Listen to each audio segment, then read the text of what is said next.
We move on to Richard from South Shields. Hi, Richard. Hi, hello. Hello there.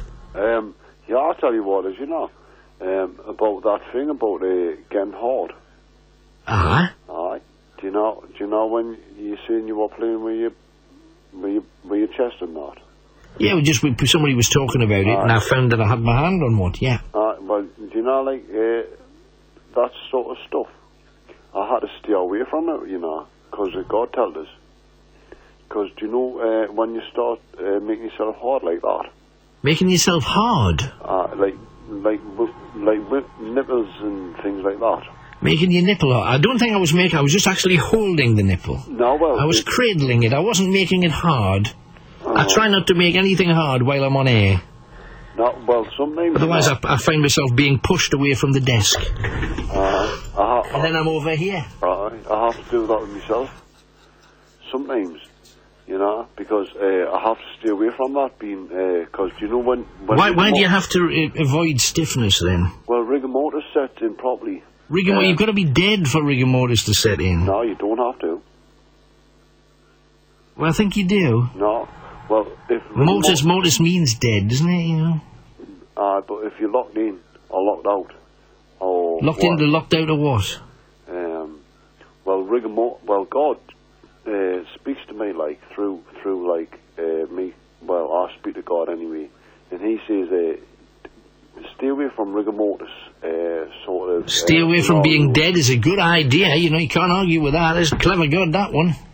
Well, rigor mortis scenarios like things that stop you from, because you know, like the blood. Yeah.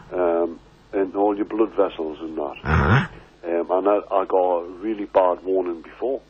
Do you know when I says, and I sort of talk about, like, deja vu and reincarnation? Yeah. And it started to frighten us, because, do you know when you've got all these things that you've got in your blood, and it goes round, and then it was something nasty that I was thinking about. Right. And then something happened, and I have to stay away from it, because you can't change the future, and you can't change history, and you can't do all of the things why can't you change the future?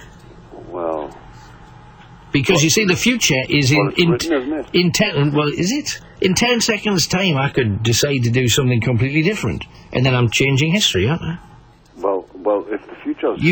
Truthfully, Richard, if you said something intelligent... You could be changing the future, couldn't you? And I know it might, to the listener, it may sound unlikely, but you could, couldn't you? You could say something now that people across the north would go, wow, and, you know, you'd be changing the future. Well, not necessarily so. Right, yeah, because I'm going to put you off. Thanks for calling. 01914883188. Chances of that was slim, I think you'll agree.